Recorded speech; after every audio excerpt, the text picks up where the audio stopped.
8 বছর, 10 বছর, 12 বছর, 14 বছর একজনকে মাটির নিচে এক ঘরের ভেতরে পচা খাবার দিয়ে আটকে রেখেছে। আপনার বিবেক বলে কিছু আছে? আপনি জানোয়ার চাইতো খারাপ। মনে করলাম তাফসীর করবো কি করে? দৃশ্যগুলো সব এখন চোখের সামনে ভাসতেছে।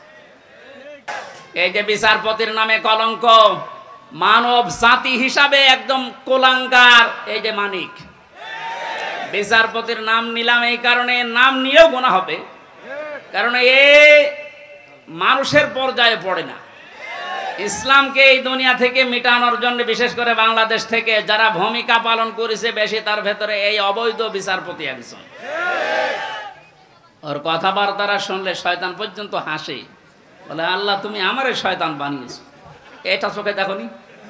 আমি মাঝে মাঝে ওরা দেখি আর ভাবি আমি তো শয়তান দেখি না, যদি দেখতাম মনে হয় এরকমই হতো। এটা টাটকা নির্ভেজাল শয়তান। সুতরাং এরকম শয়তানের অনুসারী যারা আছেন, তরিন আফরোজ থেকে বহু শয়তানকে 15 বছর দেখলাম। এখন ইসলামের যে উর্বর ভূমি বাংলাদেশে হচ্ছে, চলছে, কায়েম হওয়ার পথে, বাধা দিতে আসলে কিন্তু বিকাল 5টার আগে কোনো ছাড় নেই। এটা তো গেল কামলাদের। আর যিনি জমির মালিক এই যে বসে আছে, উনি যদি এসে দেখে সব ধান নষ্ট করে ফেলেছে, এরপরে উনি কিছু বলছে না, তার মানে ওনার কোনো শক্তি নেই। বিশ্বাস করেন, মনে মনে চিন্তা করেন ওনার শক্তি নেই তা না, এখন হয়তো কিছু বলছে না, গোপনে ওনার কোনো কিছু আছে। যেদিন ধরবে ওদিন বাপ বলার সময় দেবে না, যেটা আমার আল্লাহ এখন মালিক হিসাবে করছে। ইন্না বাদশা রব্বিকা লাশাদীদ, তোমার রবের ধরা বড় শক্ত ধরা। নৌকা উঠে পালাতে গিয়েও পারে না। পারবে কি করে? কারণ ওরে তো আমরা ধরি নাই, ধরেছে কে? এদের কারণে হাজারে অবৈধ আইন মন্ত্রীর কারণে হাজার হাজার মানুষ আইনের এই জায়গায়, ন্যায় বিচারের জায়গায় অবিচার পেয়েছে বেশি। তার বাস্তব প্রমাণ আমি নিজে না, সিএমএম কোর্ট, জজ কোর্ট, হাইকোর্ট মিলে আমার মামলা কতবার তুলেছে। এই যে আমার মামা বসে আছে, মামা শ্বশুর, আমার চাচা ছিল ঢাকায়, বাবা তো ওগুলো বোঝে না ভালো, রাত দিন দৌড়া চাকরি করে বেটা, এরপরও রাত দিন এখানে ওখানে উকিল ধরে করবে কি? কারণ যারেই ধরবে, যত বড় উকিল ধরুক, আর এক উকিল তো বসে আছে ওখান থেকে, যতক্ষণ সিগন্যাল না পাবে আমার নাকি বের হওয়ার কোনো একটা বিচার হলো। আর প্রতিদিন টিভির সামনে এসে শুনতাম যে নাকি লেকচার দিচ্ছে যে আমরা ন্যায় বিচার কায়েম করে ছেড়ে দিয়েছি। এই ন্যায় বিচার। আমার মতো মূল্য চুরির মামলায় যদি 33-32 বার হাইকোর্টে মামলা ওইটা জামিন না দেয়, কিসের ন্যায় বিচার? যেটা এখন সব পরিষ্কার হয়ে গেছে। 15 বছরে কোনো ন্যায় বিচারে দেশে কায়েম হয়নি, পুরাটা হয়েছে অবিচার। আল্লাহ যেটা নিজে এখন ধরিস। এই জন্য সাবধান। আল্লাহ এমনি কিছু বলছে না। অনেকে মনে করছে এত কিছু করে কিছু হয় না। এখন কিছু টের পাচ্ছেন? আলেমদের মাথায় দড়ি দিয়ে ছাগলের মতো, গরুর মতো যখন টেনে নিয়ে যেত ওই কোর্টে, বারান্দায় দাঁড়িয়ে অনেক শয়তান দেখতাম হাসতেছে আর টিপ্পনি কাটতেছে। যে দেশে আর হুজুর নেই, আমির হামজা, মাওলানা মামুনুল হক এরে ধরলো, আর হুজুর নেই দেশে, তাদের কত সুন্দর সুন্দর কথা, ফেরেস্তার মতো কথা বলে, আর এরা উঠলেই শুধু রাজনীতি করে, ধরেছে ঠিকই হয়েছে। এখন আপনি টের পাচ্ছেন কি হচ্ছে?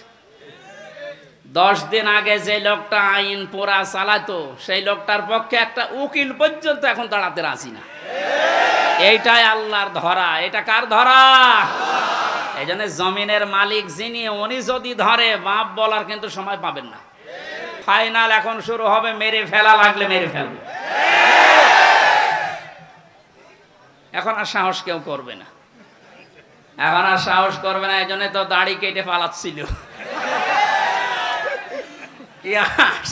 ইতিহাস তৈরি করে গেল লোকটা। তাহলে বোঝা যাচ্ছে এই দাড়ি, এটা মেকি দাড়ি, মানুষকে ধোকা দিয়ে বোকা বানিয়ে কোটি কোটি টাকার মালিক হয়েছে এই দাড়ি দেখিয়ে। নাম দিয়েছে কি? দরবেশ বাবা। এই যদি হয় দরবেশের অবস্থা, বাকি যেগুলো ক্লিন সেফ, ওদের চরিত্র কি? আমির হোসেন আমন, আমি একটা লোকের ভিডিও দেখলাম, এর চরিত্র এত নিচে নেমেছে আমি এতদিন জানতাম না। সে নাউযুবিল্লাহি মিন যালিক। এদের সর্বোচ্চ নেতার যদি এই অবস্থা হয়, বাকিগুলো যে কোথায় যে টাল হয়ে পড়ি আসে, আল্লাহ ছাড়া আর কেউ জানে না। কয়েকজনের একটু ফাঁস হয় বলে আমরা জানি, ওদের প্রত্যেকের চরিত্র এরকম। বহু মানুষের সাথে মিশে দেখেছি এইটা। একবার চট্টগ্রাম থেকে আসার সময় এক বাসের ড্রাইভার, পেছনে বসেছিলাম, বলছিল এই কথা যে কি বলবো, কিছু বলতেও পারি না, সইতেও পারি না। মাঝে মাঝে যখন বাস চালিয়ে যায় মনে করি ওই রকম কিছু পেলে চাপা আগে ওইটা দেব। কত রাগ একটা মানুষের তৈরি হলে এ কাজ করতে পারে বলেন তো? যদিও হত্যার পক্ষে আমি না, কিন্তু ঝিনাইদহ শহরে একজনের লাশ দেখলাম টাঙিয়ে জুতা দিয়ে পিটাচ্ছে। একটা মানুষকে কত ঘৃণা করলে এ লাশ টাঙিয়ে, তাও উলঙ্গ করে টাঙিয়ে রেখেছে। এরপরও আপনার লজ্জা হয় না? এরপরও সাপোর্ট করেন জালেমদের। আপনার তো বিবেক মরে গেছে। এতক্ষণ মাওলানা হুসাইন আহমেদ অনেক কথা বলেছে, সর্বশেষ কথা ছিল আয়না ঘর নিয়ে। এই কথা শুনলে অনেকে মনে করছে আয়না ঘর মানে চারিদিকে আয়না দেওয়া। কোনো আয়না নেই, কোনো আয়না নেই। আমি তো রিমান্ডে 10 দিন ছিলাম, কোনো আয়না নেই। যে অবস্থা তৈরি করেছেন আপনি, এর সাথে জড়িত যারা প্রধান থেকে শুরু করে নিম্ন পর্যন্ত, একটাকেও ক্ষমা করার মতো না। কারণ এরা ক্ষমার অযোগ্য হয়ে গেছে। ক্ষমা পাওয়ার জন্য যে যোগ্যতা দরকার এদের ভেতরে সেটা নেই। সুতরাং যারা বলছেন এদেরকে ক্ষমা করে দিলে হয় না, না, কিসের ক্ষমা? আপনি ব্যারিস্টার আরমান, যিনি তার স্ত্রী 8-9 বছর পর্যন্ত অপেক্ষায় ছিল, উনি আজকে একটা ভিডিও বার্তা পাঠিয়েছে যে আমি আশা ছেড়ে দিয়েছিলাম যে আমার পরিবারস্থ লোক মনে হয় আমি আর দেখতে পারবো না, কিন্তু আমার পরিবারের লোক আমার আশা ছাড়েনি। আপনি এই দৃশ্যটা একটু সামনে নিয়ে নিজের সাথে মিলান তো। আপনার জীবনেও কোনোদিন জালেমদের ক্ষমা করতে মনে চাইবে? কখনো চাইবে না। মানে বাস্তবতা টের পাচ্ছেন না, তাই 5 দিন 7 দিন 10 দিনে আপনার অবস্থা এরকম হয়ে গেছে। যারা চাষবাস করে দেখবেন এই মানুষগুলোর ফসল যদি বেশি হয়, ঘরের কোনা গোলা আরো যে সমস্ত জায়গায় ফসল রাখা যায়, ধান গম ভুট্টা রাখা যায়, এগুলো রাখার পরও জায়গা হচ্ছে না, বিভিন্ন জায়গায় ছড়িয়ে রাখে, দিয়ে রাখে। যিনি দায়িত্বে আছেন, তার মানে পরিচালক যিনি, গেরস্থ যিনি, অনেকে মন খারাপ করেন যে এত ফসল কেন হয়ে গেল। ওনার আনন্দ লাগে যে ফসল আরো বেশি হোক, আমার ঘরে জায়গা না থাক, ডলে জায়গা না থাক, এরপরে জায়গা না হলেও দরকার হয় মানুষের বাড়িতে দিয়ে আসবো, এরপরও ফসল বেশি হোক। তাফসীরুল কোরআন মাহফিল মহেশপুরবাসী যা সাজিয়েছে, ওরা মনে করেছিল মানুষগুলো এত আসবে না। তারপরেও যাই এসেছি, বাড়িওয়ালা যারা যারা দায়িত্বে আছে কমিটির, এরা নারাজ না, এরা আরো খুশি যে আরো হোক। যদিও আমরা বিভিন্ন জায়গায় রাখার পর দেখেন গাছের ওপরে, বাঁশের ওপরে।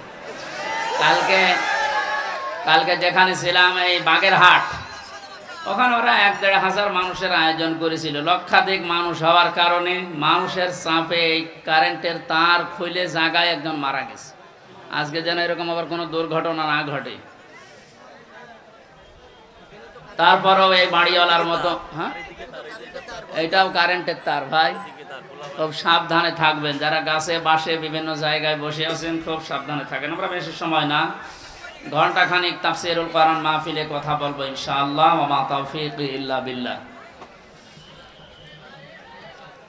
এই ময়দানটা এখন আমাদের জন্য মরণের পরে যেন সাক্ষী হয়, সেই ব্যবস্থা আজকে আমরা করে নিয়ে যেতে চাই ইনশাআল্লাহ। মরণের পরে কিছু সাক্ষী আমরা কোরআন এবং হাদিস থেকে পেয়েছি, 4 প্রকার হবে। প্রথমে মানুষকে বিচার করার জন্য আল্লাহ রাব্বুল আলামিন যখন তুলবে, প্রথমে তার মুখের উপরে মোহর লাগিয়ে দেবেন। তার হাত এবং পাও, অন্যান্য অঙ্গ প্রত্যঙ্গ আল্লাহর সাথে কথা বলবে।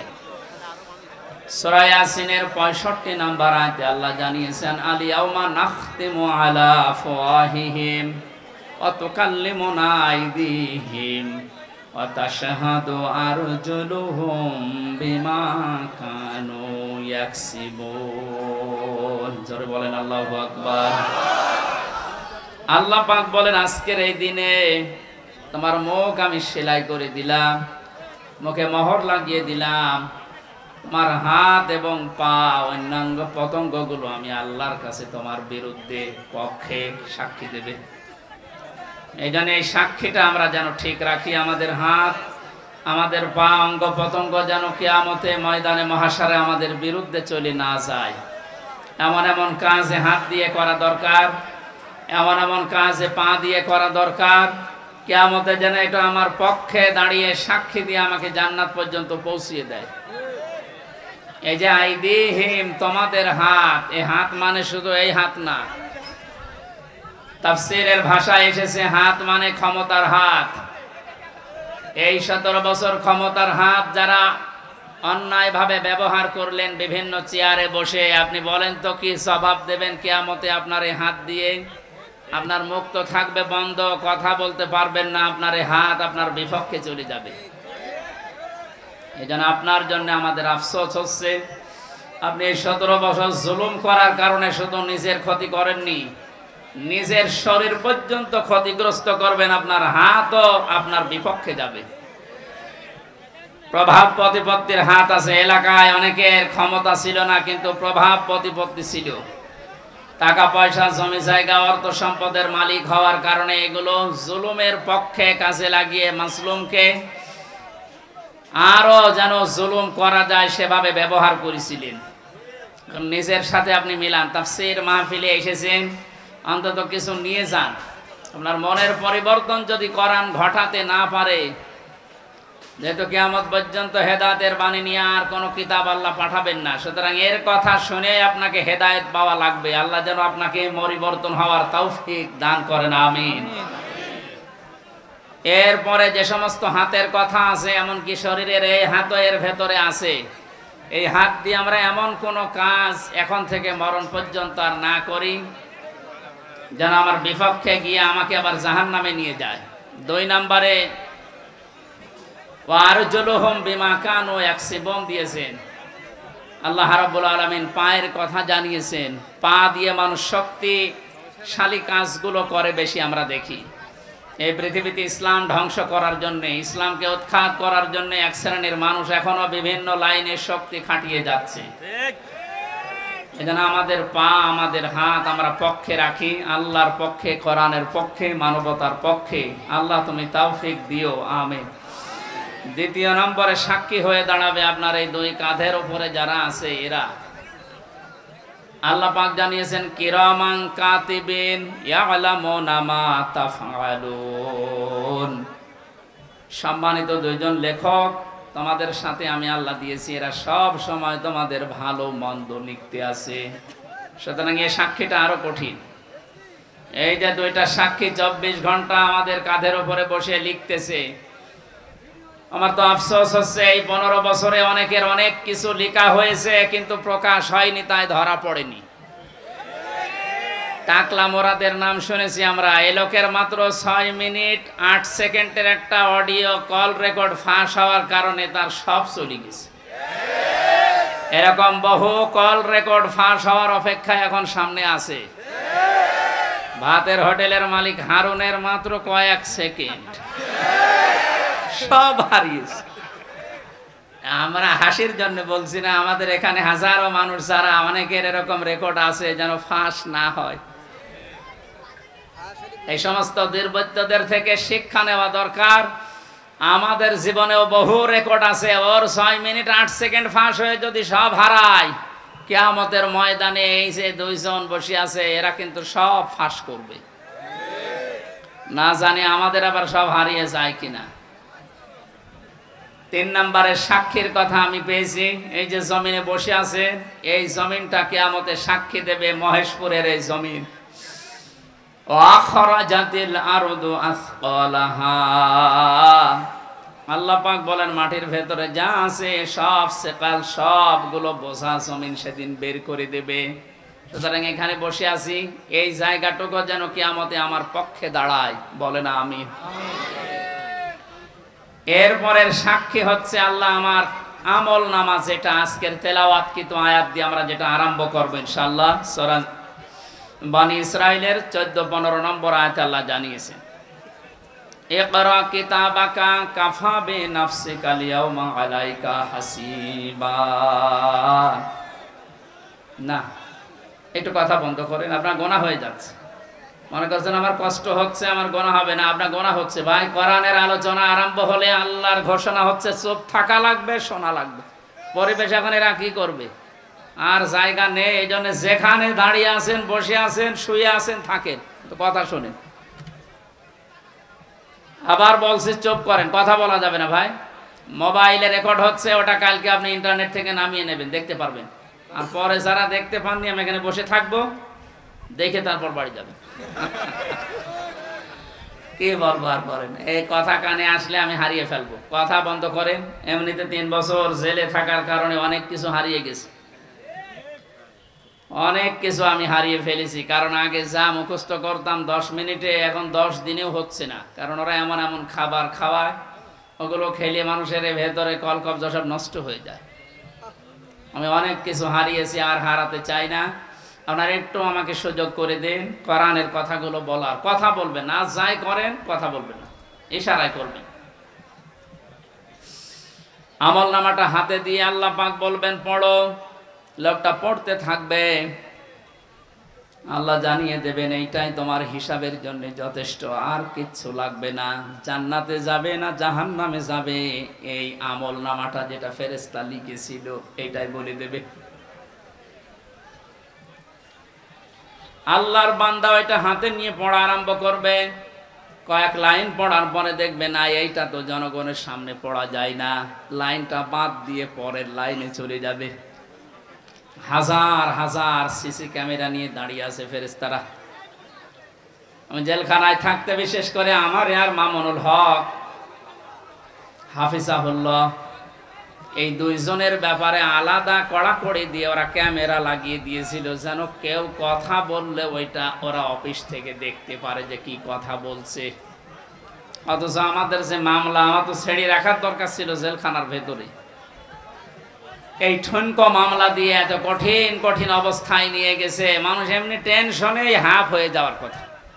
ফাঁসির কন্ডেম সেলের ভেতর ওরা রেখেছিল আমারই, আমারে রাখার দরকার ছিল তো ওই ওয়ার্ডে, যেখানে 70-80 জন মানুষ থাকে, যে এখানে সারাদিন থাকেন, গল্প করেন, নামাজ পড়ান, কোরআনের কথা বলেন, মাগরিবের পরে আপনারে ঘরে তালা লাগিয়ে দেব। 24 ঘন্টা এদিকে 2.5 হাত, এদিকে 3.5 হাত তালা লাগিয়ে দিত, থাক, কোনো যোগাযোগ নেই, যোগাযোগ বিচ্ছিন্ন। এই কঠিন অবস্থায় রাখার কারণে আমি বাস্তবতা একটা জিনিস টের পেয়েছি। কিয়ামতের ময়দানের এই যে আল্লাহ আমল নামাটা হাতে দিয়ে পড়বে, যখন পড়, এই লাইনটা আসলে যারা এই জুলুমের সাথে সম্পৃক্ত ছিল, ওই জুলুমের কথাটা ওরা পড়তে চাবে না। কোন লজ্জায় পড়বে, হাজার হাজার মানুষ তার সামনে থাকবে। আল্লাহর ফেরেশতারা ডাক দিয়ে বলবে না, আজকে আর ফাঁকি দেওয়ার কোনো রাস্তা নেই। কত ক্যামেরা সামনে, সব ফেরেশতারা দেখছে, পড়ো, এই লাইনটাও পড়ো, বিনা কারণে মানুষকে কেন কষ্ট দিয়েছিলে এইটা পড়ে শোনাও। যারা কষ্ট দিলেন এই 17 বছর, হাজার হাজার লক্ষ লক্ষ মানুষকে, আপনার বিবেকের কাছে বলেন তো, আপনি কি পড়তে পারবেন কিয়ামতে ওই লাইন? পারবেন না। এই জন্য তওবা করার সময় যেহেতু এখনো শেষ হয়নি, পশ্চিম দিকে এখনো সূর্য ওঠেনি, আপনি এখনো তওবা করতে পারেন যদি আল্লাহ কবুল করেন। কিন্তু দুঃখজনক হলো সত্য, একটা ভয়ঙ্কর তথ্য, আল্লাহু লা ইয়াহদিল কওমাজ জালিমিন, জালেমদেরকে আল্লাহ হেদায়েত দেয় না। আপনার কপালে যে কি আছে, নিজের কপালে আপনি নিজে কোড়াল মেরেছিলেন। যেন আপনার জন্য এখন আমরা যারা মুসলিম, আমাদের আফসোস হচ্ছে যে আপনি কি করলেন, দুনিয়াও শেষ করে দিলেন, আপনার আখিরাতটা ধ্বংস অলরেডি হয়ে গেছে। আপনার থেকে আমরা শিক্ষা নিতে চাই, আমাদের বাকি জীবনে যেন আমরা এমন কোনো কাজ না করি যেটা আমি জনগণের সামনে পড়তে পারবো না, ঠিক আছে? তাহলে এই মাহফিল সাকসেস হবে। তাছাড়া আমি একেবারে হাব্বা জাব্বা দিয়ে স্টেজ সব ভেঙে ফেললাম, কোনো কাজ আছে? বাংলাদেশে ইসলাম কায়েম হয়ে গেল মনে করেন, কিন্তু আমার নাজাত হইল না, লাভ আছে? বলেন না কেন? ইসলাম কায়েম হোক না হোক, আমার চেষ্টা করা লাগবে এই জমিনে। কারণ এই যে ইসলাম, এটা আল্লাহর তৈরি করা, আল্লাহর পাঠানো। আমি ইসলামের মালিক না, আমি ইসলামের খাদেম। আমি ইসলামের কি? এই জমিনটা, এই যে মনে হয় 2-3 বিঘা জমিন এখানে পড়ে আছে, এই জমিনের মালিক হচ্ছে ইনি সভাপতি সাহেব, মুন্সি সাহেব। আমাদের মতো 8-10 জন কামলা, জন, মনীষ, পাট, লেবার যাই বলেন, উনি ভাড়া করিস যে আপনারা সকাল থেকে বিকাল 5টা পর্যন্ত এই জায়গায় ধান লাগান, এই জমিনে বিকাল 5টায় আপনাদের বেতন দিয়ে দেব। বিকাল 5টা বাজতে আর মাত্র 10 মিনিট বাকি আছে। কয় মিনিট? 8-10 জন মস্তান এসেছে মোটরসাইকেল নিয়ে, বড় বড় ছড়ি নিয়ে, সোনার ছেলেরা এখন যেটা ব্যবহার করতো, যেটা এখন পাওয়া যাচ্ছে, এইটা এখন নিয়ে এসে বলছে এ ধান আমরা লাগাতে দেব না, ধান লাগিয়েছেন যা আরো তুলে ফেলবো। আমরা যারা আছি কামলা হিসাবে যারা কাজ করছি, একেবারে ছেড়ে দিলে হবে? তাহলে বেতন পাওয়া যাবে? ওদেরকে বলবো ভাই, এ জমিনের মালিকও আমরা না, এ ধানের মালিকও আমরা না, আমরা কামলা, আমরা হচ্ছে জন, লেবার যাই বলেন, আমরা খাদেম, কাজ করছি, বিকাল 5টায় বেতন দিয়ে দেবে। এখনো 10 মিনিট বাকি আছে, আপনারা ধান যদি তুলে ফেলতে চান, এ ফসল নষ্ট করতে চান, 10 মিনিট পরে তুলেন। অবশ্য ঠিক এইরকম কামলা নেওয়া যায় না? ঠিকই বলিস, কারণ জমি তো আমার না, এ ধানও আমার না, তুলে ফেলেন, আমার অসুবিধা নেই, কিন্তু 10 মিনিট পরে আমার বেতনটা আগে বিকাল 5টায় নিয়ে নি। বিকাল 5টা বাজার আগে কিন্তু এ ধান আমি তুলতে দেব না, যারা 10 জন কামলা আছি। যদি তুলতে চাই, এরপরও মস্তানরা কটা কাটাকাটি হবে না, মারামারি, রক্তপাত, যদি মেরে ফেলা লাগে, কারণ আমার টার্গেট কি? বেতন। টার্গেট কি? ওইটা না হলে আমি পরবর্তী যারা আছে আমার ছেলে মেয়ে স্ত্রী এদেরকে খাওয়াবো কি? সুতরাং আমার বেতন হয়ে যাক, এরপরে খাবেন। এরপরও যদি তুলে ফেলে মস্তানেরা, আমাদের সাথে মারামারি করে যাই হলো। এখন ওই যে জমির মালিক একজন আছে না, কথা বলে না কেন? আমরা খাদেম যারা আছে, এই খাদেমেরা এদিকে তাকান, আমরা খাদেম না? কার খাদেম?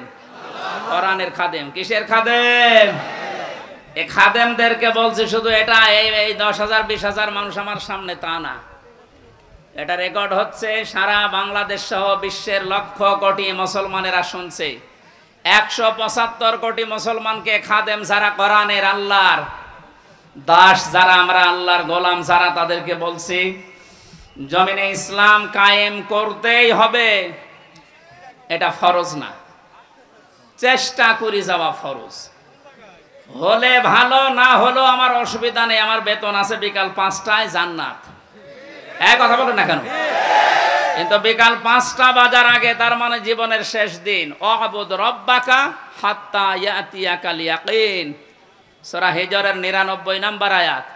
আল্লাহ বলেন ইবাদত করবা আল্লাহর ওই দিন পর্যন্ত যতদিন মরণ না আসে। সুতরাং মৃত্যু আসার আগ পর্যন্ত আমরা যারা খাদেম আছি, এ জমিনে আল্লাহর দিন কায়েম করার চেষ্টা চালাবই। বাধা যদি কেউ দিতে আসে, তর্কাতর্কি হবে, এতদিন সেটা হয়েছে, হাতাহাতি হবে, এতদিন যেটা হয়েছে, রক্তপাত হবে, এতদিন যেটা হয়েছে। ভাইরা, কোরআনে কারিমে আল্লাহ পাক জানিয়েছেন, মায়াশফা শাফাআতান হাসানাতান ইয়াকুল লাহু নাসীবুম মিনহা ওয়া মায়াশফা শাফাআতান সাইয়্যাতান ইয়াকুল লাহু কিফলুম মিনহা ওয়া কানা আল্লাহু আলা কুল্লি শাইইন মুকিতা। এই পৃথিবীতে কোনো মানুষ যদি ভালো কাজের, সৎ কাজের, কল্যাণমূলক কোনো কাজের সুপারিশ করে, সহযোগিতা করে, রায় দেয়, ভোট দেয়, সাপোর্ট করে, সমর্থন জানায়, ওই লোকটা ভালো কাজ করে যে সওয়াব পাবে, আপনি ওই ভালো কাজে শুধু রায় দেওয়ার কারণে, সাপোর্ট দেওয়ার কারণে একই সওয়াব পেয়ে যাবেন। সুতরাং এই সুযোগ কিন্তু সামনে আসতেছে, ভালো কাজ করা যায় যে সমস্ত মানুষের দ্বারা। আপনি যদি ওই জায়গায় যেতে না পারেন, যারা ভালো কাজ করবে এদেরকে আপনি অন্তত সাপোর্ট দিয়ে, সহযোগিতা করে, রায় দিয়ে হলেও এগিয়ে যাবেন। ও লোকটা ভালো ভালো কাজ করে যত সওয়াব কিয়ামতে নিয়ে উঠবে, আপনি শুধু রায় দেওয়ার কারণে কিয়ামতে ওই সওয়াব নিয়ে উঠতে পারবেন? পরবর্তী শব্দ দেখেন, ওমাই ইয়াশফা শাফাতান সাজ্জিয়াতান ইয়াকুল্লাহু কিফলুম মিনহা।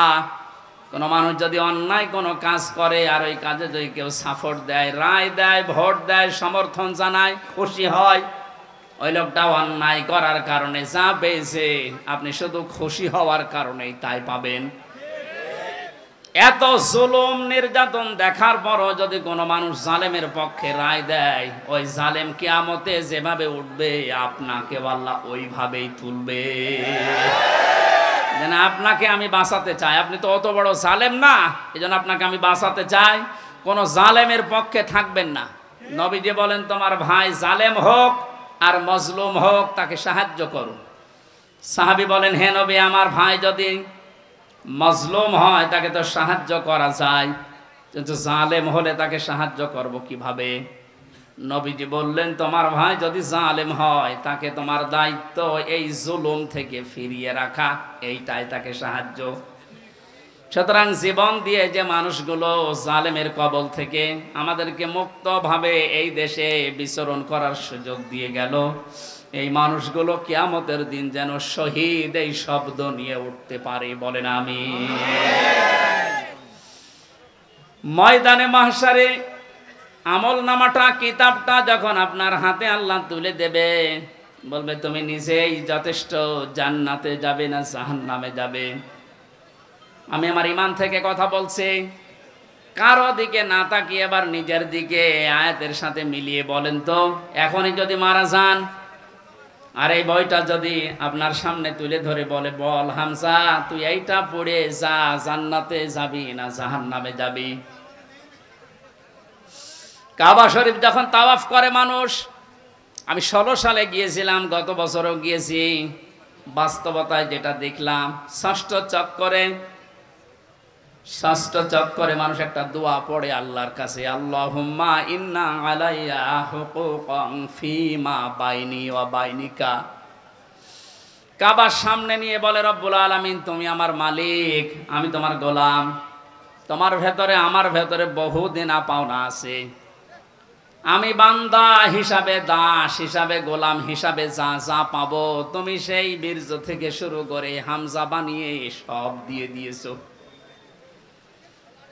আমি উল্লেখ করার মতো কিছু ছিলাম না। হাল আতা আলাল ইনসানি হিনুম মিনাদ দাহরি লাম ইয়াকুন শাইআম মাযকুরা। মানুষ কি একটু চিন্তা করে না যে জন্মের আগে, এই পৃথিবীতে আসার আগে উল্লেখ করব এমন কোন বিষয় লোকটা ছিল না।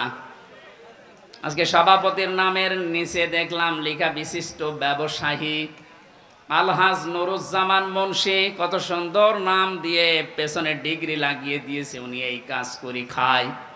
বয়স যদি এখন 60 বছর হয়, 61 বছর আগে এই নাম গন্ধ পৃথিবীর মানুষ জানতো? বলেন বলেন। শুধু এতটুকুই না, বাবার বীর্য যখন মায়ের রেহেমের ভেতরে দ্রুত গতিতে পাস হয়, আল্লাহ পাক বলেন ওই দিকেও একটু তাকাও। ফালিয়ানজুরিল ইনসানু মিম্মা খুলিকা মিম্মা ইন দাফিকিন ইয়াখরুজু মিন বাইনিস সুলবি ওয়াত তারাইব। মানুষকে নজর করে দেখে না কি জিনিস দিয়ে তাকে বানালাম। বাবার স্ফলিঙ্গ দিয়ে দ্রুত গতিতে বের হয়ে যাওয়ায় না পাক পানিটা মায়ের রেহেমের ভেতরে জমা হয়। এই যে সলবন এবং তারাইব দিয়েছেন আল্লাহ। সলবন বলা হয় বাবার লজ্জাস্থান, তারাইব বলা হয় মায়ের লজ্জাস্থানকে। এই দুইটা শব্দ আমি তাফসিরের ভেতরে ব্যাখ্যায় পেয়েছি। আল্লাহ বাবার ক্ষেত্রে 1 বচন দিয়েছেন, মায়ের ক্ষেত্রে বহু বচন দিয়েছেন। কেন দিলেন?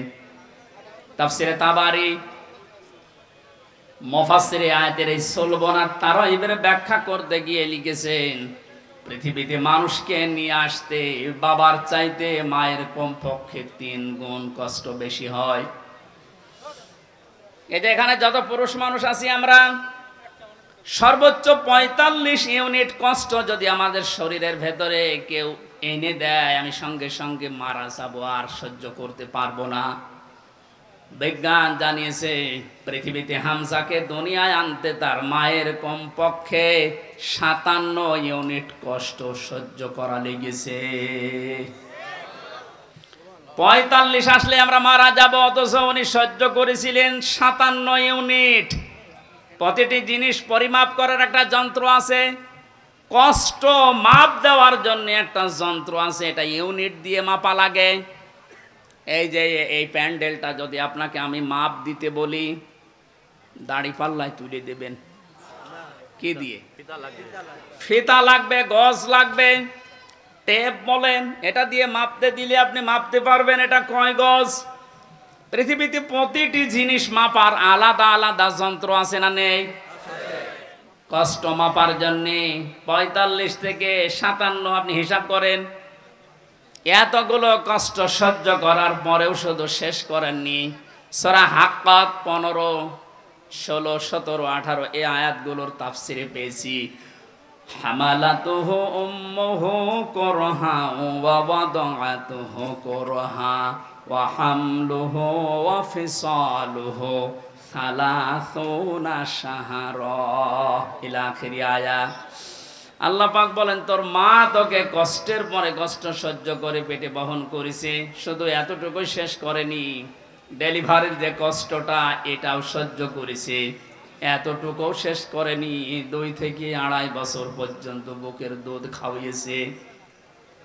কোন মানুষ যদি এই পৃথিবীতে বলে মায়ের কষ্ট ঋণ আমি শোধ করে দেব, বিশ্বনবী জানিয়েছেন জন্মের পরে যে 1 ফোঁটা দুধ তোমার মুখে মা দিয়েছিল, ওই ঋণটাও কিয়ামত পর্যন্ত শোধ হবে না।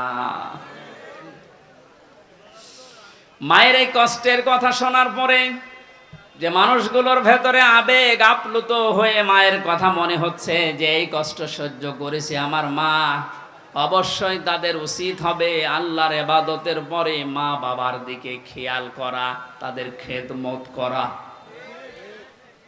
কোরআনে কারীম জানিয়েছে, ওয়া ক্বাদা রাব্বুকা আল্লা তা'বুদু ইল্লা ইয়্যাহু ওয়া বিল ওয়ালিদাইনি ইহসানা। এই এদিকে তাকান, আল্লাহ আদেশ দিচ্ছেন, আমি রায় দিয়ে দিলাম। রায় দিচ্ছেন কে? আমি রায় দিয়ে দিলাম, লিখে দিলাম। এই যে কাজা মানে ফয়সালা করে দেওয়া, রায় দেওয়া, লিখে দেওয়া, সিদ্ধান্ত জানানো। আমি আল্লাহ সিদ্ধান্ত নিয়েই ফেলেছি, রায় দিয়ে দিয়েছি যে আমার ইবাদতের পরে আর কারো ইবাদত করা যাবে না, আর মা বাবার খেদমত করা লাগবে, তাদের পেছনে খরচ করা লাগবে। মহেশপুরবাসী এখানে একটা শিক্ষা পেয়েছি আমি, আল্লাহর ইবাদত করা, আল্লাহর আইন মানা নফল না ফরজ? আরো জোরে বলেন। মা বাবার আইন মানা, আপনি আলেম, আপনি কথা বলবেন না। যারা জানেন না মুখ খুললেন কেন বলেন তো? আমি এখানে একটা শিক্ষা নিতে চাই, আমি গতানুগতিক কথা বলি না। আপনি দেখেন তো কি এখান থেকে বের হয়। আল্লাহর আইন মানা আমরা দেখলাম ফরজ, প্রশ্ন করা যাবে? বলেন না কেন? আল্লাহর আইন আপনার বুঝে আসুক বা না আসুক, এটাই ফাইনাল, কোনো প্রশ্ন। আল্লাহর আইন মানা কি? সবাই মুখ খোলেন তো কি? মা বাবার আইন মানা ফরজ না। এই যে মাঝখানে ওয়া আছে, মা বাবার আইন মানা ওয়াজিব না, ফরজ না, ওয়াজিব না। মা বাবার খেদমত করা ফরজ, আইন মানা শুধুমাত্র আল্লাহর ফরজ। কার? আরো জোরে বলেন। আর আল্লাহর পরে রসুলকে আল্লাহ শরীয়ত প্রণেতা বানিয়েছেন, সারে, এজন্য উনি যে নিয়ম নীতিগুলো দিয়েছেন ওইগুলো ফরজ। মা বাবার আইন মানা ফরজ নয়, তাদের সেবা করা, খেদমত করা, টাকা পয়সা তাদের পেছনে খরচ করা কি? বলেন না কেন? কেন ফরজ কেন? আল্লাহ রাব্বুল আলামিন দলিল দিচ্ছেন, আখফিদ লাহুমা জানাহা যুল্লি মিনার রাহমা। এদিকে তাকান, এটা আলেম না? এটা শব্দটা আছে আখফিজ, খফজন মানে ডাউন করা, এরপরে ফল করা। খবজন মানে কি? ডাউন করার পরে ফল করে দেওয়ার আরবি নাম অখফিজ বা খবজন। আল্লাহ বলেন খবজন করবে। জানাহান মানে ডানা, জিল্লুন মানে ছায়া হয় বা নম্রতা হয়। তোর যে ছায়া আছে ডানা, আর এই ডানার ছায়াটা এভাবে ডাউন করার পরে ফল করে দিবি। আমার প্রশ্ন হচ্ছে, এ পৃথিবীতে কোনো মানুষের ডানা আছে কি? এটা কি? তাহলে আল্লাহ এখানে এদন দিত বা আউদুদা দিত, এ শব্দ না দিয়ে জানাহুন পাখির ডানা আল্লাহ আমাদেরকে দিলেন। আল্লাহ মনে হয় জানে না তাই। জানাহুন দিলেন পাখির ডানা আমাদেরকে ধার করিয়ে। কেন? ডানা আর দুনিয়ায় কারো নেই? পৃথিবীতে আর ডানা কারো আছে না নেই? কিসের আছে? আরে ভাই পাখির ডানাই তো দিয়েছে। পাখি বাদ দিয়ে পৃথিবীতে আর কারো ডানা নেই? আছে, এরোপ্লেনের ডানা আছে, হেলিকপ্টারের ডানা নেই? ওদের ডানাটা আল্লাহ এখানে লাগালেন না কেন? তাহলে তো আমাদের এই যে জানাহুন দেওয়া লাগতো না। পাখির ডানার কথা দিয়েছেন এই জন্যে তাফসির মাহফিলে আসতে হয়। আপনারা শুনতেছেন? জানাহুন শব্দটা আল্লাহ পাখির কাছ থেকে ধার করে আমাদেরকে লাগিয়ে দিলেন, কারণ আমাদের এই হাতের ভেতরে পর নেই, এর ভেতরে মোলায়েম কোনো কিছু নেই, সব শক্ত। পালক আছে, পর আছে, মোলায়েম করার কোনো কিছু নেই, এটা শক্ত। কিন্তু পাখির ডানার ভেতরে পর আছে, পালক আছে, একটার পরে আর একটা যখন লাগিয়ে দেয় সফট হয়ে যায়, কোমল নরম তুলতুলি হয়ে যায়। আল্লাহ এতটুকু শেষ করেন, জানাহাদুল্লি মিনার রহমা দিয়েছেন, যে পাখির ডানাটা শুধু ডানা এভাবে ডাউন করে না, ও যখন ডাউন করার পরে ফল করে দেয়, ওর নিচে পাখির বাচ্চাগুলো যাবার পর একটা কিচির মিচির আওয়াজ দেয়। বাংলাতে এটা বলে অনির্বচন সুখ। কি বলে? একটা অনির্বচন সুখ অনুভব করার কারণে ভেতর থেকে আওয়াজ হয় কিচির মিচির। আমরা মনে করি কিচির মিচির না, এ আনন্দটা, এ আওয়াজটা পাওয়ার জন্য না। কি করে কি হয়? আপনারা সব পিছান, এত আস্তে পিছালে হবে না, আরো পিছান, পিছান, আরো পিছান, আরো পিছান, যান, আরো এক হাত যান। এই ছেলে যান তো, চেয়ার সরানো লাগবে না, তুমি নিজে সরো।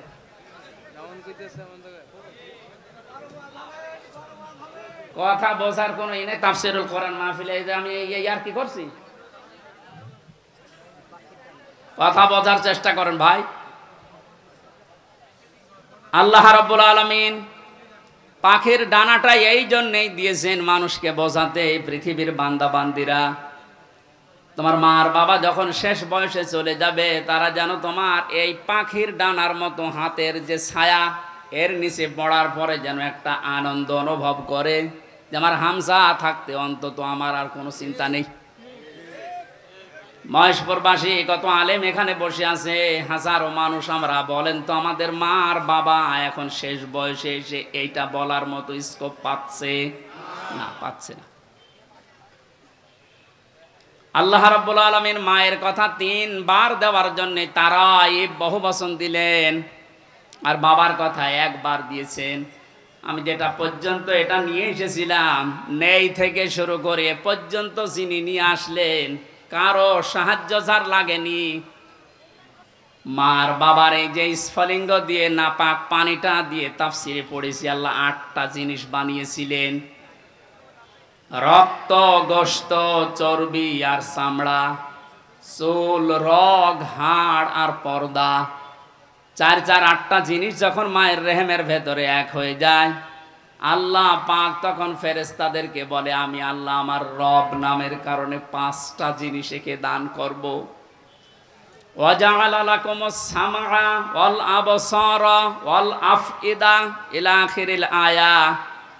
সূরা নাহলের 78 নম্বর আয়াতের মাঝের অংশে আল্লাহ জানিয়েছেন, শ্রবণ শক্তি, দর্শন শক্তি, বাক শক্তি, আকেল শক্তি আর ঘ্রাণ শক্তি, এই 5টা আমি আল্লাহ নিজে তাকে দান করেছি।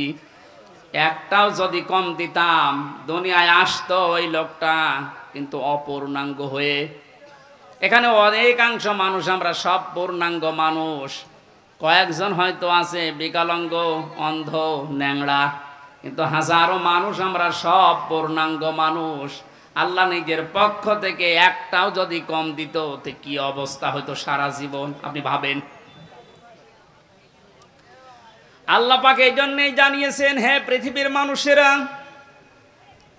নেই থেকে শুরু করে উল্লেখ করার মতো একটা জায়গায় তোরে নিয়ে আসলাম, এরপরও আমার সাথে তোর নাফরমানি কমে না। কাইফা তাকফুরুনা বিল্লাহি ওয়া কুনতুম আমওয়াতান ইলা আখির আয়াত।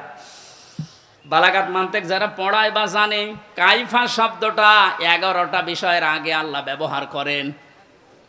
কাইফা শব্দের প্রথম ব্যবহার হচ্ছে মান্তিকের কায়দায়। আল্লাহরও বিশ্বাস হতে চায় না এমন জায়গাকে আল্লাহ কাইফা দিয়ে শুরু করেন। এটা এতক্ষণ যেটা বলছিলাম, বীর্য থেকে শুরু করে এ পর্যন্ত আনার পেছনে কারো কোনো অবদান নেই। মার বাবা শুধু এক বিছানায় ছিল, এতটুকু তাদের কাজ। বাকি যা করার বলেন তো কে করেছে? এই মানুষ এখান থেকে হামজা পর্যন্ত হবার পরে যখন নাফরমানি করে, তখন আল্লাহ কাইফা শব্দ দিয়ে শুরু করেছেন যে কি করে নাফরমানি করে আমারও বিশ্বাস হয় না। কাবার গেলাপ ধরে মানুষ কিন্তু ষষ্ঠ চক্করে এইটাই বলে এসেছি আমরা, রব্বুল আলামিন আমি তোমার গোলাম হিসাবে, বান্দা হিসাবে বহু কিছু আমাকে তুমি দিয়েছো, ওই যে বীর্য থেকে এ পর্যন্ত, কিন্তু তুমি আমার মালিক হিসাবে আমার তো কিছু দেওয়া দরকার। আমি তো কিছুই তোমার আজ পর্যন্ত দিতে পারলাম না, তবে একটা জিনিস আমার আছে পুঁজি, তোমার ওই রহমান, ওই গফফার, ওই গফর নামের খাতিরে এই কাবার সামনে নিয়ে বলছে আমারে মাফ করে দাও। এই জন্য যারা তাওবা করার জন্য এখনো রাজি হননি, এখনো পর্যন্ত শয়তানের ধোঁকায় পড়ে আছেন, সুযোগ আছে, আপনারা আশা করছি ফিরে আসবেন। আল্লাহ রাব্বুল আলামিন এই যে রাত 12টার পরে তাহাজ্জুদের সময়ে প্রথম আসমানে এসে আপনাদের মতো আমাদের মতো মানুষকে ডাক দিয়ে বলবা, আসো ক্ষমা চাও, ভুল করে ফেলেছো, ক্ষমা চাও। আমরা যেন ক্ষমা চেয়ে নিজের জীবনটাকে মুহাম্মদুর রাসূলুল্লাহর উম্মতে পরিণত করতে পারি, বলেন আমিন। মহেশপুরবাসী বান্দা যখন এটা পড়তে পড়তে কিছুক্ষণ যাবার পরে দেখবে না লজ্জা লাগে, পড়ার মতো না, আল্লাহ পাক বলবেন না পড়া লাগবে। আমার তো ওই দিবসের কথা মনে হয়ে এখন আফসোস হচ্ছে, আল্লাহ আমি কি সত্যি পড়তে পারবো? আমার এই 24 সালের এটা আগস্ট মাস, যদি আল্লাহ বলে প্রথম তারিখ পর্যন্ত তোরে মাফ করে দিলাম, চা তোর কোনো হিসাব নেই, শুধুমাত্র এই যে 17 তারিখ আজকে, এই 17 দিনের হিসাব দিয়ে জান্নাতে চলে যা। যত মানুষ এখানে আপনারা আছেন বুকে হাত দিয়ে বলেন তো 17 দিনের হিসাব এখনো জোগাড় করা সম্ভব হয়নি। অথচ যে হাদিস পড়েছিলাম, নবীজি বলেন মা তাজালু কদামা বানি আদম আবদি ইয়াউমাল কিয়ামাতি হাত্তা ইসালান খামসিন। কিয়ামতের এই কঠিন ময়দানে প্রতিটি মানুষকে আল্লাহ তার নিজের সামনে দাঁড় করাবেন, প্রত্যেককেই 5টা করে প্রশ্নের উত্তর জিজ্ঞাসা করবে। 5টা প্রশ্নের সঠিক জবাব দেওয়া ছাড়া কেউ সামনেও যেতে পারবে না, পেছনেও যেতে পারবে না, জায়গায় দাঁড়িয়ে থাকবে। শুধু মাইক ফাটিয়ে টেবিল ফাটিয়ে ফেলেন না, নিজের সাথে মেলান তো। জালেমদের কথা তো বাদই দিলাম, আমরা যারা মজলুম আছি তারা নিজেদের দিকে এই 5টা বিষয় একটু মিলাই। গোজামিল দিয়ে উত্তর দিলে হবে না, নকল করে গোপালগঞ্জের মতো পাশ করে চাকরি পেলে হচ্ছে না। আমরা A+ পাওয়ার পরও আমাদেরকে দেয় না, আর ওরা 2.5 পেয়ে চাকরি পেয়ে যাচ্ছে। কত দুর্নীতি হয়েছে আপনি টের পাচ্ছেন। বাস্তবতায় মিলিয়েছেন আপনি একবারও যে এই লোকটা নিজে আল্লাহর সামনে দাঁড়িয়ে আছে? আপনি নিজে মনে করেন দাঁড়িয়ে যখন আছে, আল্লাহ জিজ্ঞাসা করছেন আওনান উমরিহি ফিমা আফনা, হামজা বলো তো দেখি, একটা জীবন দিয়েছিলাম 60 বছরের, এই 60 বছরে কি করলে? জবাব সঠিকটা দাও। 2 নম্বরের বিষয় আল্লাহ দিয়েছেন যুবকদের বিষয়, এবং সাবাবিহি ফিমা আবলা, একটা যৌবনকাল দিয়েছিলাম, 15 থেকে শুরু করে 45 বছর, এই যে বিশাল একটা যৌবনকাল, এটা কোন কোন কাজে লাগিয়েছে বলো? আর যেহেতু যুবকদের কারণে এই দেশটা স্বাধীন হয়ে গেল, এই যুবকগুলো নাই পার পেয়ে যাচ্ছে। আমরা যারা যুবক আছি এই স্বাধীন দেশে এখনো পর্যন্ত পরিবর্তন হচ্ছে না। কি জবাব দেব বলেন? আমার কিন্তু 60 বছরের ভেতরে যৌবনকালটা ছিল। আল্লাহ আলাদা করে যৌবনকালের কথা নবীজি বললেন কেন? এই কারণে জানিয়েছে, কারণ যুবকদের দ্বারাই সব কিছু পরিবর্ধন করা সম্ভব, যেটা আমরা দেখতে পেলাম। এই যুবকদেরকে আমি আজকে এই মাহফিলে আহ্বান জানাই, শুধু এইটাই না, যেহেতু পরিবর্তন হওয়া আরম্ভ হয়েছে, সংস্কার হওয়া শুরু হয়ে গেছে, আগামীর বাংলাদেশকে ইসলামের হাতে তুলে দিয়ে আপনারা ক্ষান্ত হবেন। যুবকরা যদি ইচ্ছা করে এটা করা সম্ভব কিনা বলেন তো?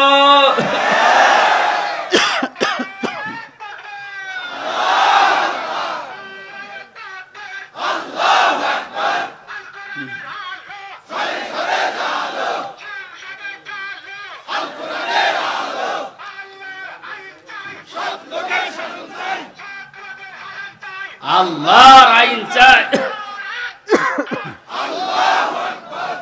আলহামদুলিল্লাহ, তাকবীর যেন আল্লাহ কবুল করেন এবং বাংলাদেশ চোখে যেন দেখান, বলেন আমিন। আজকে এই যে শেজিয়া বাজারে আমি আয়াতটা পড়েছিলাম, আরাইতান নাস ইয়াদখুলুনা ফি দীনিল্লাহি আফওয়াজা। হে নবী, আপনি যখন দেখবেন যে আল্লাহর সাহায্য এসে গেছে, তখন তো বিজয় হবে। দলে দলে পালে পালে মানুষ ইসলামে প্রবেশ করছে, যেটা আমরা এখন চর্মচোখে সারা বাংলাদেশে দেখতে পাচ্ছি। একটু যাদের বিবেক আছে, একদম মরে যায়নি, তারা আজ তো সবকিছু ভুলে ইসলামে চলে আসছে। কারণ ইসলামের মালিক ওরা জানে যে দেশে জামাত ইসলাম শিবির চরমনা এরা না, ইসলামের মালিক কে? আর যারা আমরা আছি, আমরা ইসলামের খাদেম। সুতরাং ইসলাম প্রতিষ্ঠা করতে গিয়ে, ইসলাম কায়েম করতে গিয়ে বিকাল 5টার আগে কাউকে আমরা আর ষড়যন্ত্র করতে দেব না ইনশাআল্লাহ।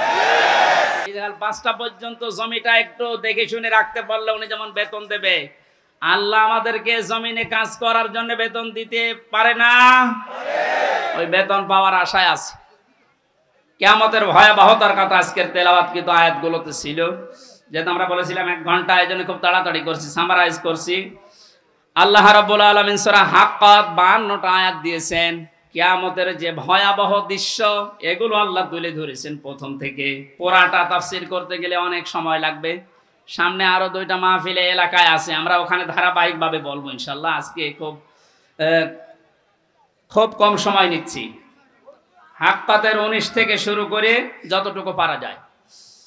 আল্লাহ রাব্বুল আলামিন বলেন, ফাআম্মা মান উতিয়া কিতাবাহু বিয়ামিনিহি ফায়াকুলু হাউমুকরাউ কিতাবিয়া। কিছু তথ্য আছে, নতুন আলেমরা যারা, জ্ঞানী মানুষ যারা, ভালো করে শুনবেন। আল্লাহ পাক বলেন, কিয়ামতের কঠিন ময়দানে যেদিন বিচার শুরু হবে, ফাকাইফা তাত্তাকুনা ইন কাফারতুম ইয়াওমা ইয়াজালুল ওয়ালদানা শিবা।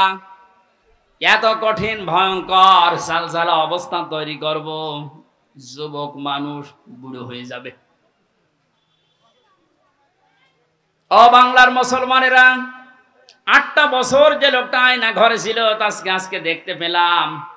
এই যে ব্যারিস্টার আরমান, যুবক বয়সের যে ছবি, 8 বছরে তার অবস্থান কোথায় গিয়ে দাঁড়িয়েছে আপনি তাকান। তা তো 8টা বছর জুলুমের স্টিম রোলার চলার কারণে তার অবস্থা এখন এই। অথচ আল্লাহ জানিয়েছেন কিয়ামতে এমন ভয়াবহ অবস্থা তৈরি করব, দৃশ্য দেখেই মানুষ সঙ্গে সঙ্গে, যুবক মানুষ বুড়ো হয়ে যাবে। ওনার বুড়ো হতে সময় লেগেছে 8 বছর, কিয়ামতে আমার বুড়ো হতে সময় লাগবে কয়দিন? মুহূর্তের ভেতরে চোখের পলক পড়তে বুড়ো হয়ে যাবে মানে যুবক মানুষ। কি অবস্থা হবে এবার ভাবেন। ইয়াউমা ইয়াফিরুল মারু মিন আখি, প্রথমেই পালাবে মানুষ দেখলেই তার আপন ভাই থেকে। ওয়া উম্মিহি ওয়া আবি, তার মায়ের কাছ থেকে, বাবার কাছ থেকে। ওয়া ফাসিলাতিহি আল্লাতী তুবি, আল্লাহ পাক বলেন তার জ্ঞাতি গোষ্ঠী, তাকে যারা আশ্রয় দিত, এই মানুষগুলো পালাতে থাকবে। ও দুনিয়ার মানুষেরা, পৃথিবীতে আমরা বিপদে পড়লে, হামলা মামলার শিকার হলে আগে ভাই আগিয়ে আসে, বাবা আসে, বংশের লোক আসে, জ্ঞাতি গোষ্ঠী যে দল করি ওই দলের লোক আসে। আল্লাহ পয়েন্ট আকারে ওগুলো আগে দিয়েছেন যে এইগুলো আগে পালাবে। একটা বারের জন্য আপনার বিবেকে নাড়া দেয় না যে এইগুলো যদি পালায়? যারা ধোকা দিয়ে অনেককে 15 বছর বোকা বানিয়ে রেখেছিল, পীরের নামে হাজার হাজার লক্ষ লক্ষ ভণ্ড বেরিয়ে, যে কোনো চিন্তা নেই আমরা আছি, ওরা আগে পালাবে। ওরা বিবেককে একটু রায় দেয় না যে মা যদি পালায়, বাবা যদি বলে না আমি বিয়ে করিনি, সন্তান পাবো কোথায়? আমার তো এই আয়াত পড়ার পরে বিশ্বাস হয় লক্ষ কোটি পীরেরা বলবে আল্লাহ দুনিয়া আমি পীরই ছিলাম, মুরিদ পাবো কোথায়? এই জন্য কোন ভণ্ডের উপরে আশা আকাঙ্ক্ষা ভরসা না করে নিজের কাজের দিকে ভরসা করেন। আল্লাহ বলেন তোকে পড়তে দেব, পড়, ধরে আমল নামাটা পড়। ফায়াকুলু হাউ মুকরাউ কিতাবিয়া ইন্নী জানানতু আন্নী মুলাকিন হিসাবিয়া। কিতাবটা হাতে নিয়ে পড়তে আরম্ভ করবে আর বলবে অবশ্যই আমি এটা বিশ্বাস করে চলতাম যে আমাকে একদিন আল্লাহর দরবারে এভাবে হিসাব দেওয়া লাগবে। শুধু এই আয়াতটাই মানুষের জীবন পরিবর্তন করে দিতে পারে। কষ্ট হচ্ছে আপনাদের? আয়াতটার তাফসিরে আমি তাবারিতে পড়েছি, খলিফাতুল মুসলিমিন হযরত ওমর রাদিয়াল্লাহু তাআলা আনহু তার সন্তানটাকে একবার ভর্তি করলেন মাদ্রাসায়। হোসাইন রাদিয়াল্লাহু তাআলা আনহু ওই সময় প্রধান বিচারপতি হযরত আলীর সন্তান, তিনিও মাদ্রাসায় পড়তে বলে কলম ফেলে দিচ্ছিলেন, বলে তুলে দাও তুলে দাও তুলে দাও। 3 বার তুলে দেওয়ার পরে প্রধান মন্ত্রীর ছেলে এজন্য একটু রাগ হয়ে গেছে, ডাক দিয়ে বলে কলম ফেলে দিতে বলো, বারবার আমারে তুলতে বলো, আমি খাদেম তোমার চাকর। হযরত হোসাইন বলে ফেলেছেন তুমি শুধু চাকর না, তুমি চাকরের বাচ্চা, খাদেমের বাচ্চা। খাদেম বাড়িতে যে আব্বাকে বলছে আব্বা আমি আর পড়বো না। কেন? আমাকে গালি দিয়েছে, ছোট করেছে আমার বন্ধুদের মাঝে, তুমি বিচার করো হোসাইনের। আজকে না, জমার দিন বিচার হবে। খুতবা দিচ্ছিলেন হযরত ওমর, ডাক দিয়ে বললেন হোসাইন এখানে আসো। বলে হ্যাঁ সামনে আসো। তুমি আমার সন্তানকে গালি দিয়েছো, খাদেমের বাচ্চা, খাদেম বলে অপমান করেছো। হযরতে হোসাইন বললেন হ্যাঁ আমি বলেছি। তিনি বলেন কেন বললেন? হযরতে হোসাইন ওখান থেকে দাঁড়িয়ে বলে খলিফা বুকে হাত দিয়ে বলেন তো আপনি কি আমার নানার খাদেম ছিলেন না? হযরত ওমরের কথা বন্ধ হয়ে গেছে, চোখের পানি ফেলে বলে আমি তো খাদেম ছিলাম, এভাবে তো ভাবি নাই। আমি যে খাদেম ছিলাম এটা তো আমি তো জানি। তুমি কি লিখে দিতে পারবে যে আমি নবীর খাদেম ছিলাম তোমার নানার? কাগজ নিয়ে আসেন। খেজুর পাতা নিয়ে এসেছে, লিখে দিলেন এই ওমর আমার নানার খাদেম ছিল, আমি দেখেছি, এতে হোসাইন ইবনে আলী, সই করে দিলাম। কাগজটা হাতে নিয়ে হযরত ওমর বলেন নবীর সাহাবীরা বিচার হয়ে গেছে। ছোট মানুষ আব্দুল্লাহ ও তো বোঝে না, বলে কি বিচার করলে বাবা? তুমি তো এখনো মারধর শুরু করনি। হযরত ওমর বলে সন্তান যে বিচার করিস এটা দুনিয়া না, মরণের পরও কাজে লাগবে। আমি ইন্নী জানানতু আন্নী মুলাকিন হিসাবিয়া, আমি বিশ্বাস করে দুনিয়ায় চলি যে আমাকে হিসাবের মুখোমুখি হওয়া লাগবে। আমি ওমর 26 বছর বয়সে মুসলমান হয়েছি, বাকি এই কয় বছর ইবাদত বন্দেগী চাই করলাম, হিসাব দিতে পারবো কিনা জানি না। মারা যাওয়ার পরে কাগজটা আমার কাফনের ভেতরে দিয়ে দিও। আল্লাহ যখন আমাকে তার সামনে তুলে ডাক দিয়ে বলবে হিসাব দাও, জীবনে কিছুই যদি কবুল না হয় এই কাগজটা আল্লাহকে দেখিয়ে বলবো রব্বুল আলামিন তুমি আমার জীবনের কিছু যদি পছন্দ না করো, তোমার ভালো না লাগে, কাগজটার দিকে তাকাও, তোমার নবীর নাতি লিখে দিয়েছে আমি নবীর খাদেম ছিলাম, এই ওসিলাই হলেও তুমি আমারে মাফ করে দাও। জবাব দেওয়া, হিসাব দেওয়া কিয়ামতের ময়দান, এটা তাদের কোন পর্যায়ে ছিল? তারা কি বিশ্বাস করতো হিসাবিয়া? আর আমরা কোথায় আছি? আল্লাহ পাক বলেন হিসাব বড় কঠিন জিনিস, এজন্য আমার নবী পর্যন্ত প্রতিদিন 100 বার করে দোয়া করতো আল্লাহুম্মা ইন্না আলাইয়া হিসাবাই ইয়াসিরা, হে আল্লাহ তুমি আর চাই করো আমার হিসাবটা সহজ করে দিও। নবীজি মাঝে মাঝে বলতেন সাহাবীরা, আল্লাহর দয়া ছাড়া হিসাব দিয়ে কেউ জান্নাতে যেতে পারবে না। সাহাবীরা বলেন হুজুর আপনি? বিশ্ব নবী বলেন আমারও সম্ভব না আল্লাহর দয়া ছাড়া হিসাব দিয়ে জান্নাতে যাওয়া। বাংলার মুসলমানেরা যারা আগে পেছনের সব অপরাধ আল্লাহ মাফ করে দিয়েছে, এই মানুষটা যদি 100 বার হিসাবের বিষয়ে চিন্তা করে 24 ঘন্টায়, আমাদের কতবার হিসাব আসা দরকার। যে হিসাবটা যত বেশি আসবে এই দেশ থেকে দুর্নীতি তত বেশি পালাবে। আজ এক একটা মন্ত্রী এক একটা নেতার ঘরে যত টাকা যত স্বর্ণ পাওয়া যাচ্ছে, এর একটাই কারণ, এরা কোনোদিন বিশ্বাস করে না যে আর একটা জায়গা আছে যেখানে হিসাব দেওয়া লাগবে। এখন যারা দায়িত্বে আছেন, পরবর্তীতে যারা আসবেন, তারা 100 ভাগ বিশ্বাস করে ওই জায়গাগুলোতে যাবেন যে আমি আর চাই করি আমাকে কিন্তু হিসাবের মুখোমুখি হওয়া লাগবে। বাংলার দুদক না, বাংলার বিচারপতি না, আমার যে নিয়ালাই সাল্লাহু বিআহকামিল হাকিমিন, সব চাইতে বড় বিচারপতি যিনি, ওনার সামনে আমার হিসাব দেওয়া লাগবে। কথা বলেন ঠিক কিনা? আমি হামজা সহ যত মানুষ এখানে বসে আছি, প্রত্যেককেই যেন এই আয়াতটা নিজের সাথে মিলিয়ে আল্লাহ আমাদের হিসাব যেন সহজ করে দেন। বলেন আমিন। ফাওয়া ফি ঈশাতির রাদিয়া, এই লোকটাকে আল্লাহ সন্তোষজনক জীবন দান করবেন। এদিকে তাকান এবার। যে তথ্যটা বলার জন্য এতক্ষণ পর্যন্ত এদিকে ওদিকে আমি ছড়িয়েছিলাম, এইবার সে পর্যন্ত এসেছি, আলেমদেরকে বলছি ফাওয়া ফি ঈশাতির রাদিয়া, আল্লাহ পাক বলেন তাকে সন্তোষজনক জীবন দান করব। সন্তোষজনক জীবন কি? ফি জান্নাতিন আলিয়া, সুউচ্চ মাকাম জান্নাত যেটা, ওখানে আল্লাহ তাকে পৌঁছিয়ে দেবেন। কুতুফুহা দানিয়া, যার ফলগুলো হাতের নাগালে এসে নাড়াচাড়া করবে। কুলু ওয়াশরাবু হানিয়াম বিমা আসলাফতুম ফিল আইয়ামিল খালিয়া, আল্লাহর পক্ষ থেকে ঘোষণা আসবে খাও, পান করো, মন মতো খাও। কারণ এই খাবারগুলো তোমাদেরকে জালেমরা দুনিয়ায় খেতে দেয়নি, এরকম আরামে জালেমরা থাকতে দেয়নি। 15 বছর অনেকে এই বাংলাদেশে নিজের স্ত্রীর কাছে রাখতে পারে নাই, নিজের ঘরে মাথা দিয়ে ঘুমাবে পারে নাই। এই কথা বলে না কেন? আম বাগানে, বাঁশ বাগানে, এমনকি ধানের ক্ষেতের ভেতরে মশারি টাঙিয়ে এই 15 বছর কাটিয়েছে এমন মানুষ ওই দেশে আছে। আল্লাহ পাক যেন তাদেরকে হাত ধরে ধরে বলছে কুলু ওয়াশরাবু হানিয়া বিমা আসলাফতুম ফিল আইয়ামিল খালিয়া, এতদিন যা খেতে পারোনি এখন মন মতো খাও। আমার মনে হয় সেই সময় আমাদের সামনে এসে গেছে।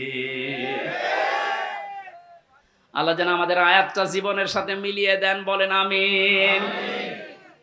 সন্তোষজনক এই জীবনে যাবার আগে যে বিষয়গুলো আল্লাহ সামনে নিয়ে এসেছিলেন, তার 1 নম্বরে ফাআম্মা মান সাকুলাত মাওয়াজিনুহু ফাহুয়া ফি ঈশাতির রাদিয়া, মানুষকে আল্লাহ মাপ দেবেন মিজানের পাল্লায়। কিসের পাল্লায়? জবান খোলেন। মিজান মানে না, না, মিজান মানে মানদণ্ড। মিজানের পাল্লায় আল্লাহ মাপ দেবেন মানে মানদণ্ড সামনে নিয়ে আসবেন। হাইকোর্টের সামনে দেখেন একটা দাড়ি পাল্লা দেওয়া আছে, এ দাড়ি পাল্লায় ওজন দেয় কি? ওটা ন্যায় বিচারের মানদণ্ড। সরকার দেশের মানুষকে বোঝাতে চায় সারা দেশে অবিচার হতে পারে, এই হাইকোর্টে আসলে দাড়ি পাল্লার মতো ন্যায় বিচার বাবা। দুইটাই সমান না, একটাকে একটু এদিক ওদিকে আছে, একেবারে সমান সমান দেখবেন। আজকে এই ভুলটা ভাঙা লাগবে। আমার যতটুকু ধারণা, আমি লেখাপড়া করে যা পেয়েছি, এই ভুলটা যদি বাংলার জমিনে আজ ভেঙে যায়, হাজার হাজার মানুষ সঙ্গে সঙ্গে উল্টিয়ে যাবে। দেখেন তো আপনি মেলাতে পারেন কিনা। আমি প্রথমে যে উদাহরণ দিকে 2টা জিনিসের নাম বলেছিলাম, প্রতিটি জিনিস পরিমাপ করার জন্য আলাদা আলাদা জিনিস পাওয়া যায়। আমি গত 7 দিন 8 দিন ছিলাম মালয়েশিয়া, সিঙ্গাপুর, ওইদিকে থাইল্যান্ডের। ওখানে যে আলোচনার বিষয়গুলো সাবজেক্ট আকারে দিয়েছিল তার ভেতরে এই মাওয়াজিন ছিল। বলে মাওয়াজিনের অর্থ আপনি বের করেন তো, একটা একটা করে 99টা অর্থ আমি আবিধান থেকে বের করেছি। এক একটা শব্দের ব্যাখ্যা করার জন্য আমার আলাদা আলাদা সময় দিয়েছে, কারণ ওই দেশে অনেক বড় বড় শিক্ষিত মানুষ স্টেজে থাকে, মসজিদের ভেতরে অথবা অডিটোরিয়ামে হয়। এখান থেকে আমি যেটা নিতে পেরেছি, এই যে মাওয়াজিনহু দিলেন, মিজানের পাল্লার এই মাপটা যদি আপনি পরিষ্কার করতে না পারেন, ক্লিয়ার হতে না পারেন, আপনার অপরাধ প্রবণ জীবন থামবে না। প্রতিটি জিনিস পরিমাপ করার জন্য একটা উদাহরণ দিয়েছিলাম, এটা পরিমাপ করার জন্য ফিতা লাগে, চাউল পরিমাপ করার জন্য বাটখারা লাগে, কি লাগে বলেন বলেন, তেল পরিমাপ করার জন্য লিটার লাগে, সিসি লাগে। কেউ যদি এখন তেল মাপ করার জন্য ফিতা দেয়, মাপতে পারবে? এইটা মাপ করার জন্য দাড়িপাল্লা দেয়, মাপতে পারবে? তাহলে প্রতিটি জিনিস মাপ করার জন্য আলাদা আলাদা যন্ত্র পাওয়া যায়। কিয়ামতে আল্লাহ ফাহুয়া ফি ঈশাতির রাদিয়া, সন্তোষজনক জীবনে আপনার পৌঁছে দেবে। এখানে যাবার আগে একটা কাজ যে করবে, মাপ। কি মাপ? মানে পরিমাপ। এই যে মিজানের পাল্লা বলছেন আপনি, মানদণ্ডে আল্লাহ মাপ দেবেন। আবার বলছি, ভালো করে শুনবেন, গীবত করবেন না কিন্তু বাইরে যে। প্রতিটি জিনিস যদি পরিমাপ করার জন্য আলাদা আলাদা যন্ত্র থাকে, কিয়ামতের দিন আল্লাহ মিজানের পাল্লায় মাপ দেবে কি? আমল। আমল কি মাপ দেবে? বলেন বলেন। আমল মানে কাজ, আমল মানে আরো জোরে বলেন। কাজ মাপার জন্য দাড়িপাল্লা লাগে, ফিতা লাগে, লিটার লাগে, কি লাগে? না না, কে বলেছে না? কি ছাত্র ক্লাস করাচ্ছে আল্লাহ জানে। এটার জন্যই তো আসতে হয়। মাপ দেওয়ার জন্য এই পৃথিবীতে গুরুত্ব লাগে। কাজ যদি কেউ মাপতে চায়, যে আমি কাজ মাপবো, কেজি দিয়ে মাপা যাবে যে কয় কেজি কাজ? তা আপনি কি ধরনের বিশ্বাস করেন কিয়ামতে আল্লাহ এইদিকে আমল তুলে দেবে আর এদিকে বদ আমল? আমল মানে কাজ, কাজ কি 5 কেজি হয়? কি বুঝেছেন এতদিন? আল্লাহ মাপ দেবে কি? আমল। আমল এটা ক্লাস চলছে, জবাব দেন তো ছাত্রের মতো। আমল মানে বাংলায়, আমল মানে বাংলায়, আবার বলেন আমল মানে বাংলায়, আরবিতে আমল, আরবিতে, ইংরেজিতে ওয়ার্ক। জিনিস সবই এক, জিনিস সবই কি? এ মাথায় যেটা আছে এটার এই দেশের নাম চুল। আপনি পাকিস্তানে যে চুল কেটে দেন, কিয়ামতের আগে কাটবে না। তো জিনিস তো একই, নাম বিভিন্ন দেশে বিভিন্ন জিনিস, নাম এক না? জিনিস কি এক না দুই? আমল, ওয়ার্ক, কাজ সব এক।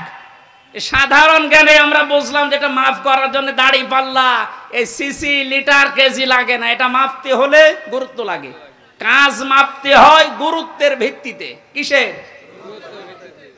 এখন গুরুত্বের ভিত্তিতে আমল যদি, কাজ যদি, ওয়ার্ক যদি মাপতে হয়, এই পৃথিবীতে সবচাইতে গুরুত্বপূর্ণ কাজ আল্লাহর দৃষ্টিতে ফরজ।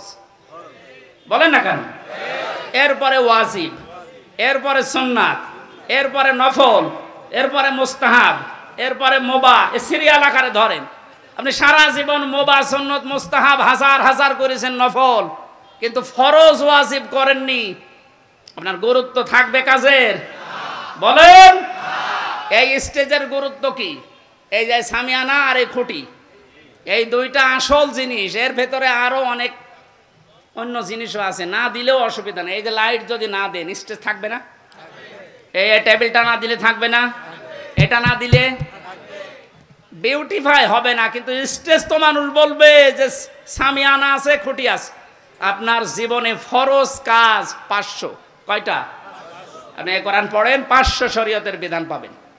499টা আপনি করেছেন, একটা করেননি, আপনার পুরা জীবনের সব আল্লাহ বাতিল করে দেবে।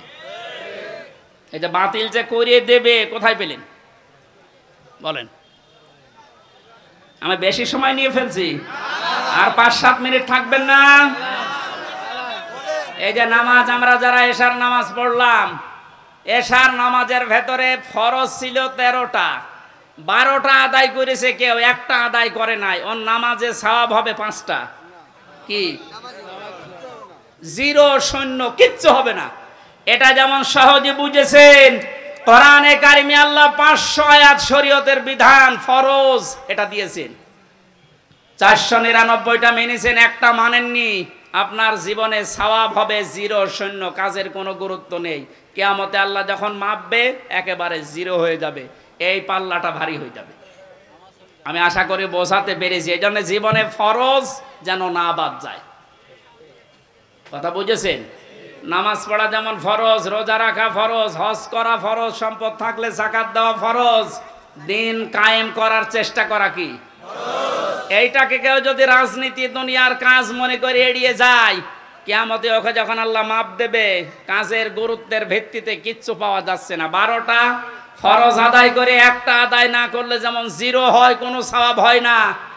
আশা করছি কথার অর্থ আপনি বুঝেছেন, এখন না বোঝার ভান করে আছেন। আমার মনে হয় আপনাকে ঝড়ে কোদাল দিলেও আর আপনি বসবেন না, যা বোঝার আপনি বুঝেছেন, এখন আপনি আমল করেন।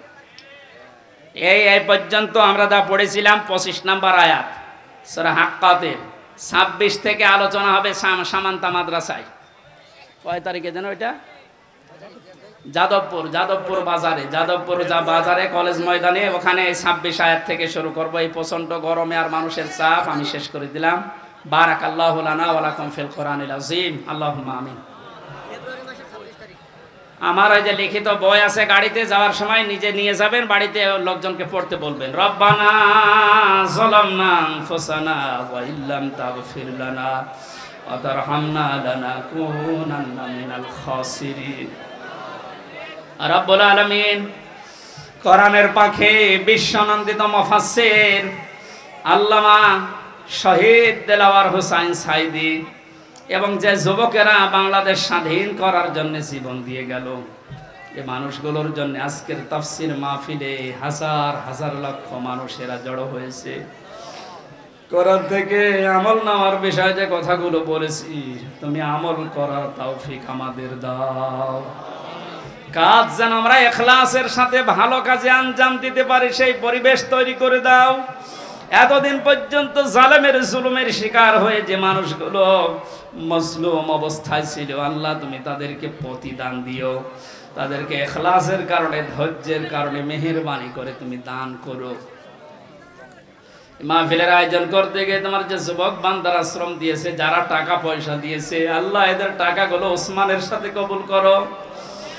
রব্বুল আলামিন যারা শহীদ হয়ে কবরে গেলেন, শাহাদাতের সর্বোচ্চ মাকাম দান করো। যারা অসুস্থ হয়ে আল্লাহ তাআলা গুলিবিদ্ধ হয়ে যে মানুষগুলো হাসপাতালের বেডে এখনো পর্যন্ত কাম কাতরাচ্ছে, এদেরকে তুমি শেফায়ে কামিলা আজলা নসিব করে দাও। এখানে হাজারো মানুষ আমরা আছি, আমাদের মনের কামনা বাসনা একটাই, তোমার কোরআন দিয়ে দেশ চলছে, এটা চললে কেমন দেখা যায় এটা আমরা দেখতে চাই। মা বোনেরা পর্দার আড়ালে বসে আছে, এরাও বহু কষ্ট সহ্য করেছে। আল্লাহ মজলুম মা বোনদেরকে তুমি কবুল করো দ্বীনের জন্য। তাদের পেটে তুমি হযরতে আয়েশার মতো, হযরতে হুসাইন হাসানের মতো সন্তান দান করো। এলাকায় আসলে তোমার বান্দা